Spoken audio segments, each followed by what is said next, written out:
NDA का ईमानदार घोषणा पत्र है, तो और उधर जंगल राज वाले हैं, इन्होंने अपने घोषणा पत्र को भी झूठ का, छल कपट का, लोगों की आंखों में धूल झोंकने वाला दस्तावेज बना दिया है। और जंगल राज वालों, जनता जनार्दन, जनता जनार्दन कोई बुबर्ग बुझे हो क्या? मत भूलो, ये पब्लिक है, सब जानती है।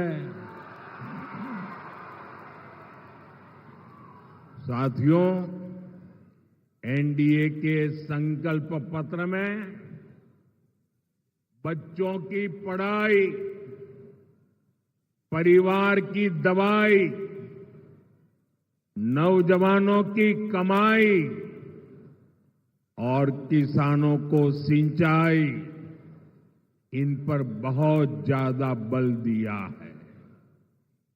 इसके अलावा बहनों बेटियों के सशक्तिकरण के लिए अनेक मजबूत प्रावधान किए गए हैं। बिहार की ज्यादा से ज्यादा बहनें लखपति दीदी बने, इस पर सुविचारित योजना आपके सामने प्रस्तुत की गई है। साथियों, मुख्यमंत्री महिला रोजगार योजना ने बिहार की हर बहन आज खुशियों से भर गई है। अभी तक बिहार की 1,30,00,000 बहनों के खाते में 10-10 हजार रुपया पहुंच चुका है। इसमें भोजपुर की भी लगभग 4 लाख बहनों के खाते में 10-10 हजार रुपया पहुंच चुके हैं। और भाइयों बहनों, हम यहीं नहीं रुकने वाले।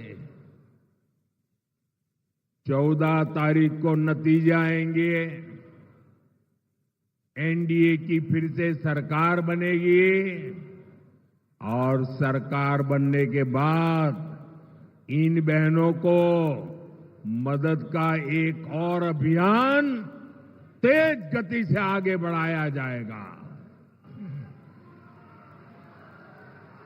साथियों, बिहार देश के उन राज्यों में से हैं जहां सबसे अधिक युवा आबादी है। इसलिए एनडीए का बहुत जोर बिहार में शिक्षा और कौशल पर है। ये हमारे संकल्प पत्र से भी स्पष्ट होता है। हमारा संकल्प है कि बिहार का युवा, सुनिए दोस्तों, हमारा संकल्प है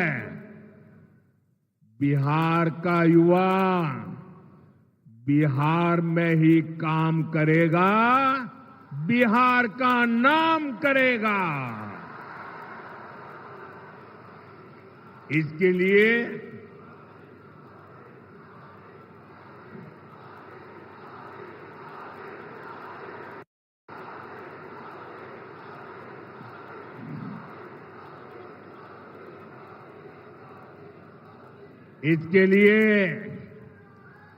आने वाले वर्षों में 1 करोड़ रोजगार देने का ऐलान किया गया है। और सिर्फ ऐलान किया ऐसा नहीं है, ये कैसे होगा इसका प्लान भी जनता जनार्दन के सामने रख दिया गया है। आज दुनिया में मेक इन इंडिया के प्रति बहुत उत्साह है। हमारा लक्ष्य है बिहार भी मेड इन इंडिया का केंद्र बने। इसके लिए हम हजारों लघु और कुटीर उद्योगों का नेटवर्क और मजबूत करेंगे। यहां अलग अलग क्षेत्रों में औद्योगिक क्लस्टर बनाने का जो काम चल रहा है, फिर से सरकार में आने के बाद उसका दायरा और बढ़ाया जाएगा। और साथियों, वो दिन दूर नहीं, बिहार पूर्वी भारत का टेक्सटाइल और टूरिज्म का बड़ा सेंटर बनेगा।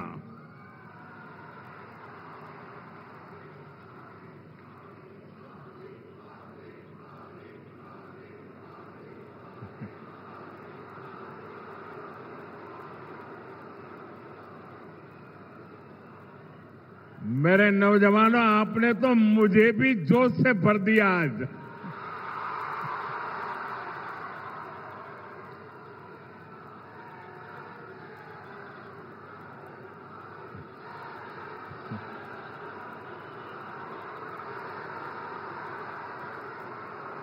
ये दिल्ली में बैठ करके जो गणित भागा करते हैं, बड़ी बड़ी तस्वीरें निकालते हैं, अरे जरा यहां आकर के देखिए हवा का रुख क्या है।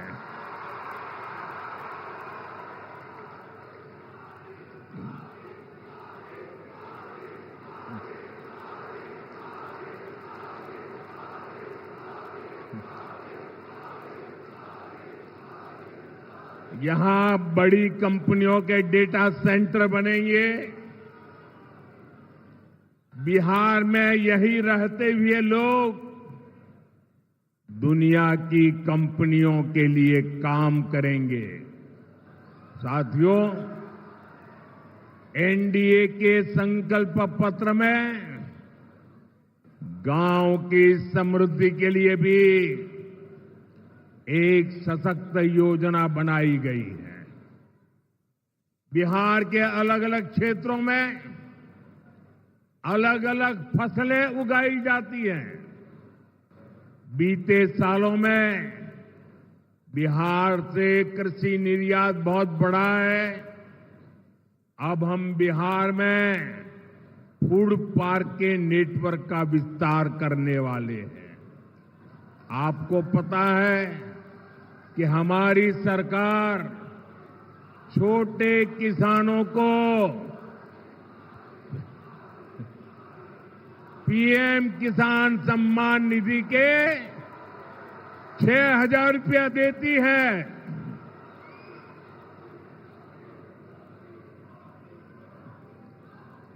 भारत सरकार पीएम किसान सम्मान निधि के 6,000 रुपये देती है।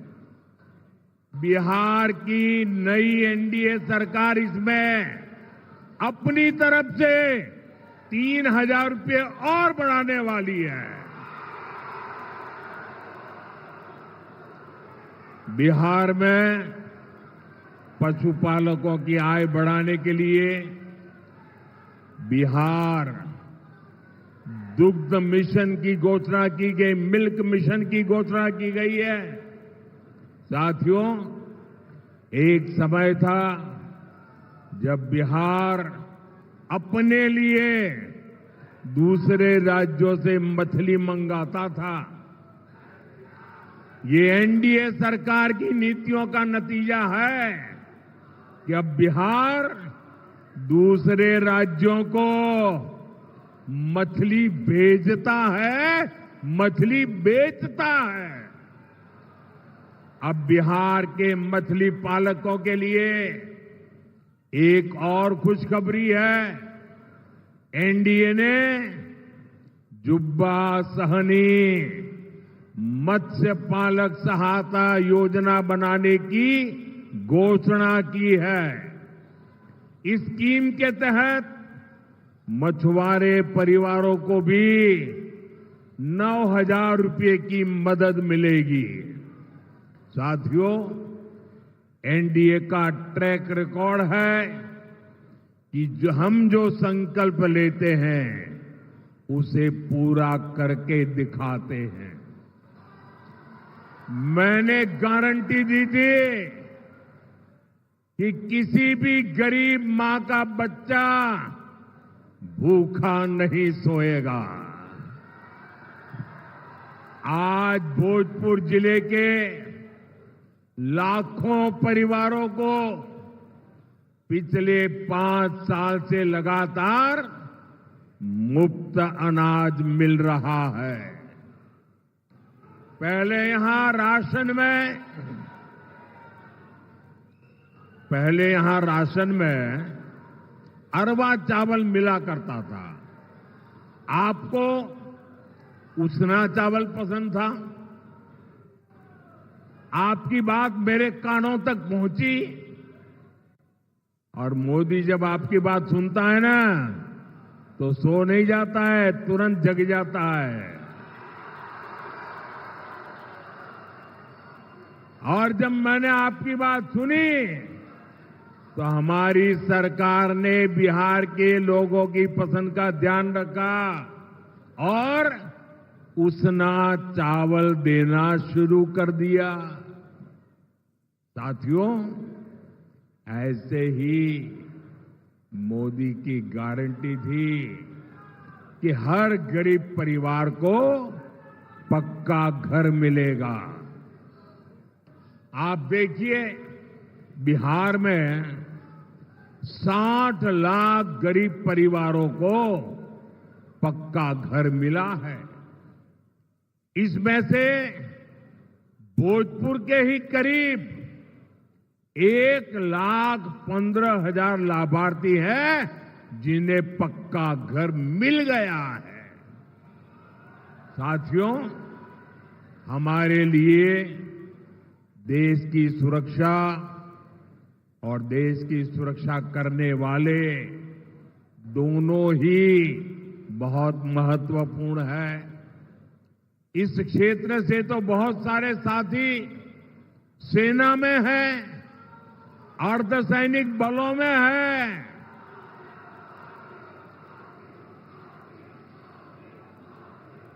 हमारे सैनिक परिवार कई दशकों से 1 रैंक 1 पेंशन की मांग कर रहे थे। मोदी ने गारंटी दी और पूरी करके दिखाई। 1 रैंक 1 पेंशन के तहत देश भर के पूर्व सैनिकों को 1 लाख करोड़ रुपए से ज्यादा, आंकड़ा देखिए, 1 लाख करोड़ रुपए से ज्यादा उनको मिल चुके हैं। बिहार के सैनिक परिवारों को भी सैकड़ों करोड़ रुपयों की मदद मिली है। साथियों, मोदी ने जम्मू कश्मीर से आर्टिकल 370 की दीवार गिराने की गारंटी दी थी। मैंने 370 हटाने की गारंटी दी थी ना? जरा जवाब दीजिए। मैंने 370 गिराने की गारंटी दी थी कि नहीं दी थी? आजादी के बाद इतनी सरकारें आए, कोई गिरा पाया क्या? किसी ने गिराया क्या? आजादी के 70 साल के बाद ये काम पूरा हुआ कि नहीं हुआ? हुआ कि नहीं हुआ? आज जम्मू कश्मीर में भी भारत का संविधान पूरी तरह लागू हो रहा है। साथियों, मोदी ने ये भी कहा है कि अब भारत आतंकियों को घर में घुसकर मारेगा।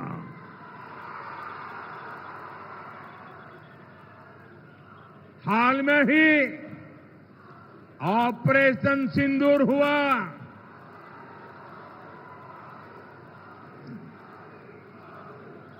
हमने फिर से अपनी गारंटी पूरी करके दिखाई कि नहीं दिखाई? हमारी सेना ने जो कमाल किया उस पर आपको गर्व है कि नहीं है? ऑपरेशन सिंदूर से आपका माथा ऊंचा हुआ कि नहीं? ऑपरेशन सिंदूर से आपका सीना चौड़ा हुआ कि नहीं? साथियों, आपको इतना गर्व हुआ, आपका माथा ऊंचा हुआ, लेकिन देश की सेना की इतनी बड़ी सफलता के बाद भी कांग्रेस आरजेडी को ये बिल्कुल पसंद नहीं आया। अरे साथियों, हालत तो देखो। धमाके पाकिस्तान में हो रहे थे, धमाके पाकिस्तान में हो रहे थे, और नींद कांग्रेस के शाही परिवार की उड़ी हुई थी। आज तक पाकिस्तान और कांग्रेस के नामदार दोनों ही ऑपरेशन सिंदूर के सदमे से बाहर नहीं निकल पाए। साथियों, आज विकसित बिहार के संकल्प के साथ पूरा एनडीए एकजुट होकर आगे बढ़ रहा है। वहीं दूसरी तरफ कांग्रेस और आरजेडी में घमासान मचा हुआ है। मैं आपको एक अंदर की बात बता रहा हूं। नामांकन वापस लेने से एक दिन पहले बिहार में बंद कमरे में गुंडागर्दी का खेल खेला गया था। कांग्रेस कभी नहीं चाहती थी कि सीएम पद पर आरजेडी के नेता का नाम तय हो, लेकिन आरजेडी ने भी मौका छोड़ा नहीं।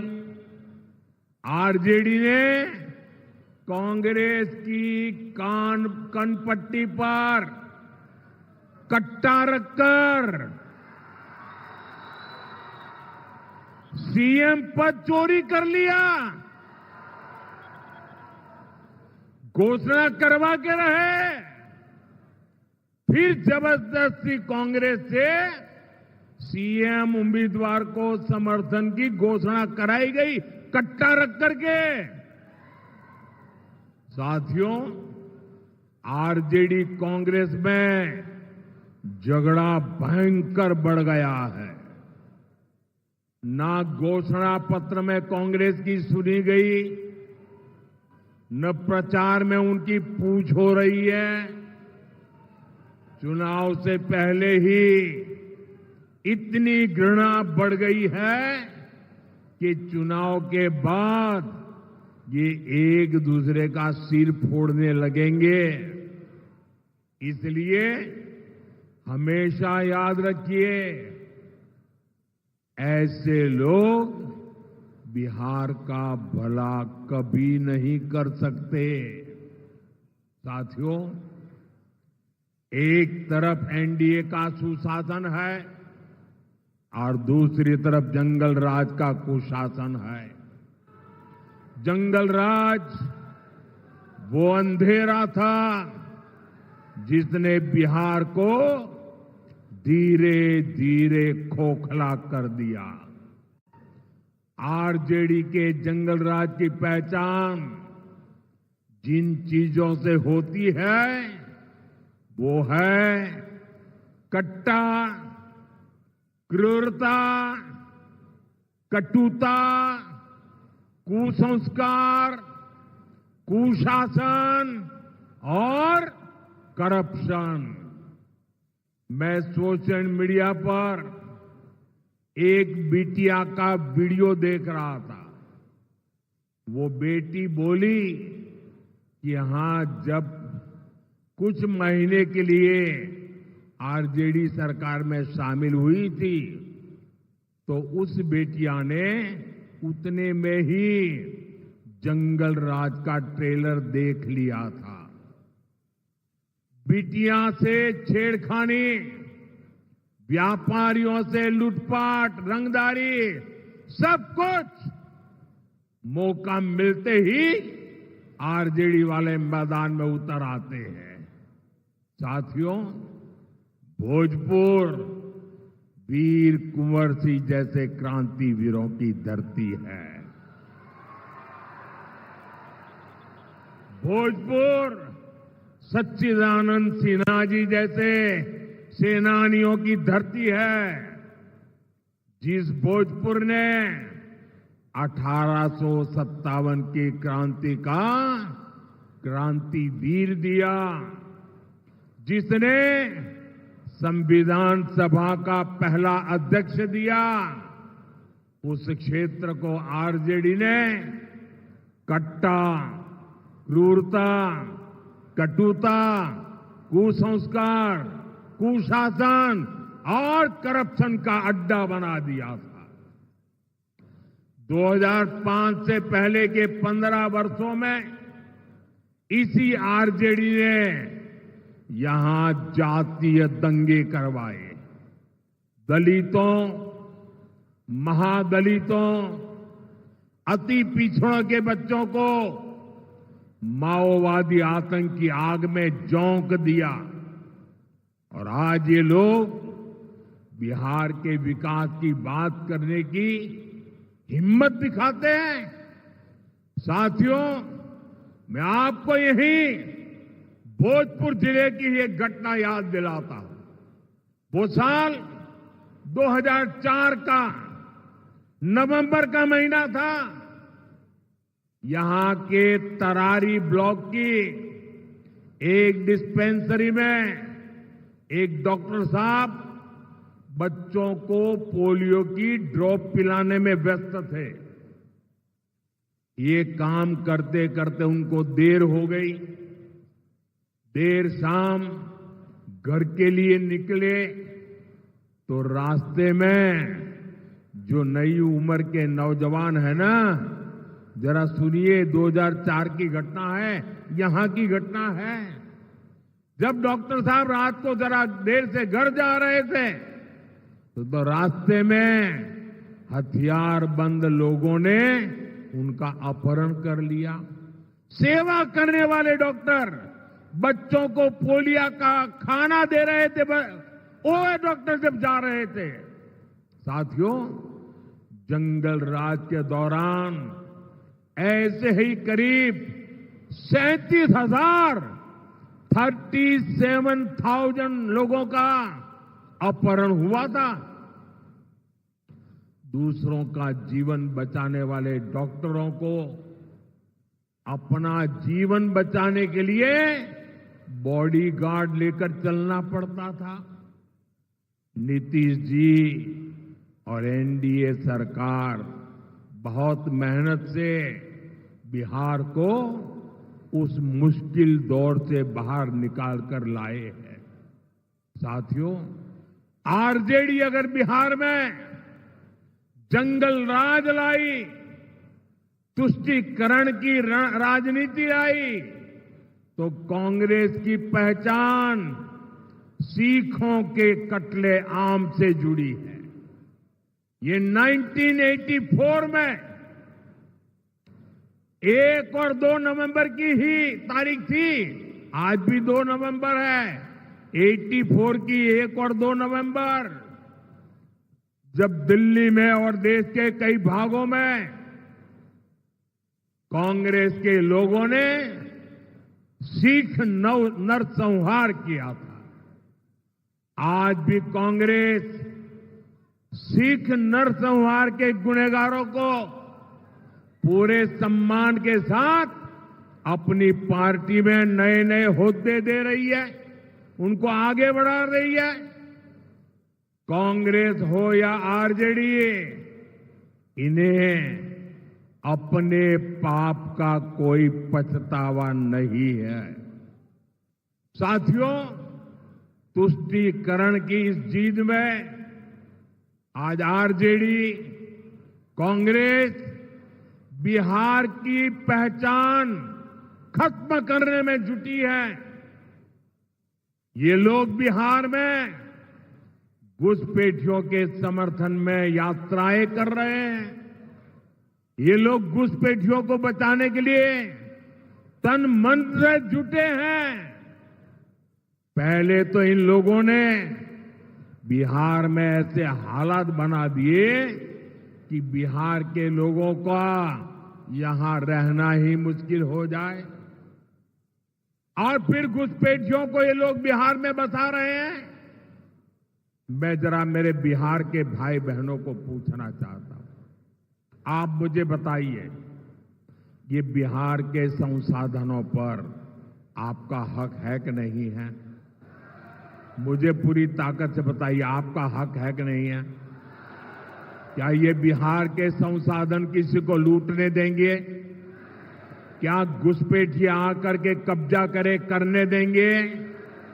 क्या घुसपैठियों को अपने भविष्य का निर्णय करने देंगे? ये घुसपैठियों को हटाना चाहिए कि नहीं हटाना चाहिए? ये घुसपैठियों को बचाने वाले पापी है कि नहीं है? एक घुसपैठियों को बचाने वाले आपके गुनहगार है कि नहीं है? एक घुसपैठियों की रक्षा करने वाले आपके भक्षक है कि नहीं है? मेरे भाइयों बहनों, इनके इरादे बहुत खतरनाक हैं, और इसलिए आपको आरजेडी कांग्रेस वालों से बहुत सावधान रहना है। साथियों, ये वो लोग हैं जो सिर्फ और सिर्फ जंगल राज की पाठशाला में पढ़ करके ही निकले हैं। उनकी पाठशाला ही जंगल राज है, जिनकी ट्रेनिंग ही जंगल राज की रही है। वो बिहार के उद्योगों को बर्बाद करने के अलावा कुछ नहीं कर सकते। इनकी बातें सुनकर एक ही बात मन में आती है। अपने यहां कहा जाता है, ये खेतवा उजड़लस, उहे अब बोआई के बात करत बा।